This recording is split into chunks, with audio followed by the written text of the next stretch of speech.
नमस्कार, जय भीम, जोहार। आज हमारे साथ हैं मान सिंह यादव, स्नातक एमएलसी, इलाहाबाद झांसी खंड निर्वाचन क्षेत्र के।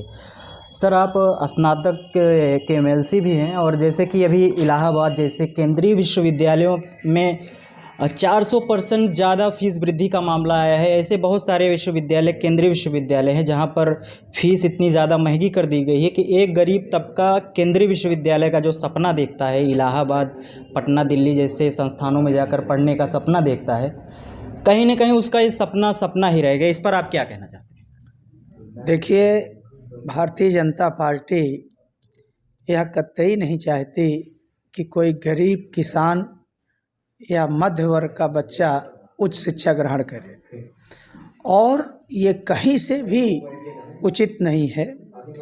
आप देखे होंगे कि अभी तक आप देखे होंगे कि किसी भी सेक्टर में जब कोई फीस वृद्धि होती है तो 10%, 5% या 20%, ये 400 गुना फीस की वृद्धि तो ये इनकी हिटलर शाही है। और यह कभी नहीं चाहते कि कोई भी गरीब का बच्चा पढ़े, वो भी उच्च शिक्षा ग्रहण करे, क्योंकि फिर वो तर्क करेगा, और तर्क करेगा तो फिर आपको उनके सवालों का जवाब देना पड़ेगा। तो ये नहीं चाहते कि वो तर्क करने या सवाल करने की स्थिति में पहुंच पाए, इसलिए इनका एक ये षड्यंत्र है।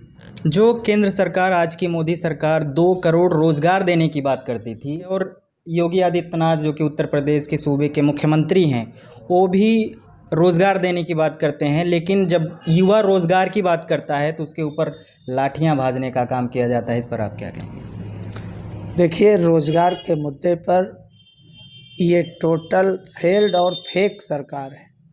मैं इसलिए ये कहता हूँ कि अभी देखिए, इन्होंने कई वैकेंसियाँ निकाली और उसका पेपर पहले ही आउट कर देते हैं, फिर वो कोर्ट में जाएगा। अभी 69,000 भर्ती का आप प्रकरण देख लीजिए, फिर वह कोर्ट में लंबित रहेगा। अभी इन्होंने एक नया षड्यंत्र किया है कि अब प्राथमिक व्यवस्था है जो विद्यालयों की, उसको एनजीओ देखेगा। आप यह बताइए कि आपके पास इतने सारे अधिकारी हैं, कर्मचारी हैं, वहाँ से आप प्रशासनिक कार्य या जो डेवलपमेंट का कार्य नहीं करा पा रहे हैं, एक एनजीओ के थ्रू आप इतनी बड़ी शिक्षा व्यवस्था को चलाने की बात कर रहे हैं। तो कहीं ना कहीं जो इनकी मंशा है, क्योंकि ये जानते हैं कि प्राथमिक विद्यालयों में ज़्यादातर गरीब, किसान, निम्न तबके के बच्चे पढ़ते हैं, तो यह नहीं चाहते कि वहाँ शिक्षा की सुचारू व्यवस्था हो। अभी आप देखिए, पूरा वर्ष बीत गया, किताबें नहीं पहुँचाई गई। आप कैसी व्यवस्था लाना चाहते हैं? तो ये इस सब मुद्दों में फेल्ड है, ये कभी कोई काम नहीं करना चाहते। एक तरफ पूंजीपतियों का जो टैक्स है वो कम कर दिया गया है, और किताबों पर जो टैक्स है वो कहीं ना कहीं ज़्यादा कर दिया गया है। किताबें आज बहुत ज़्यादा ही महंगी बिक रही हैं। इस पर आप क्या कहेंगे? आप एक स्नातक एमएलसी भी हैं और जनप्रतिनिधि भी हैं। देखिए, मैं फिर वही बात कहूँगा कि पूंजीपतियों से इनका चोली दामन का साथ है, और वह इसलिए नहीं है, वह इसलिए है कि पूरे देश की संपत्ति को यह चंद पूंजीपतियों के हाथ में रख देना चाहते हैं। और आप देखिए, पूंजीवाद है क्या? जब पूंजीवाद का जब चरम है, वो केवल देश के किसी भी संसाधन को मुट्ठी भर लोगों के हाथ में केंद्रित करने की व्यवस्था है। समाजवादी व्यवस्था जो सार्वजनिक, जो सरकारी सेक्टर है, उनके हाथों में या सार्वजनिक इकाई के हाथों में सारी व्यवस्था को दे देना है। तो जो आप कह रहे हैं, ये भारतीय जनता पार्टी का ये षड्यंत्र है कि पूंजीपतियों के हाथ में अभी आप बंदरगाह दे दो, रेलवे दे दो, बीएसएनएल दे दो, और अभी एक नया लॉजिक ये ले आए हैं, अग्निवीर, शिक्षक वीर, बैंक वीर। तो कुल मिलाकर के ऐसे ही बकवास पर ये काम करना चाहते हैं। इनका उद्देश्य न तो रोजगार के प्रति है, न महंगाई के प्रति है, ये सारी चीज़ें। जब उत्तर प्रदेश में इलेक्शन था तो हमारे गृह मंत्री जो वर्तमान के हैं माननीय अमित शाह जी और वर्तमान के जो मुख्यमंत्री योगी आदित्यनाथ जी हैं वो भी महिला सुरक्षा को लेके बड़ी बड़ी बातें किया करते हैं। जबकि अभी उन्नाव में घटना हुआ, महिलाओं के साथ हुआ, बच्चियों के साथ हुआ।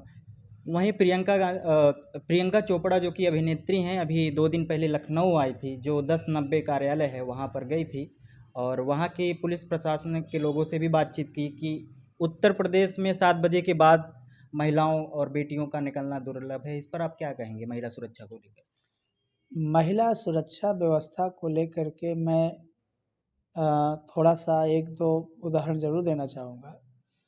आप देखिए कि हाथरस की बेटी थी, दलित बेटी थी, और केरोसिन डाल करके मतलब उनको अंतिम संस्कार किया जाता है। परिवार वालों को उसकी डेड बॉडी भी नहीं दी जाती है। और उनके साथ जो ये घिनौना कृत्य हुआ है, इससे प्रदेश, देश ही नहीं बल्कि पूरा विश्व इन मुद्दे को देखा है। तो मुझे लगता है कि चाहे कुलदीप सेंगर का प्रकरण रहा हो, चाहे हाथरस की घटना रही हो, अभी आप देखिए 2 दिन पहले पेपर में एक बच्ची के साथ किस हैवानियत के साथ उसके साथ जो व्यवहार किया गया है।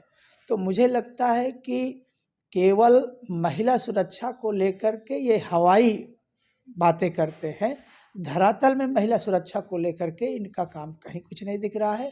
आए दिन आप देखिए हमारी बच्चियों के साथ, छोटी छोटी बच्चियों के साथ बलात्कार होता है, और कैसी घटनाएं आप खुद ही आप पेपर में देखिए, आप ही लोग उसको दिखाते हैं किस तरीके से। आप कोई भी पेपर आप डेली पलटिए, कहीं ना कहीं आपको ये मिल जाएगा कि आज महिलाओं के साथ यहाँ ये किया गया, यहाँ ये दुर्व्यवहार हुआ।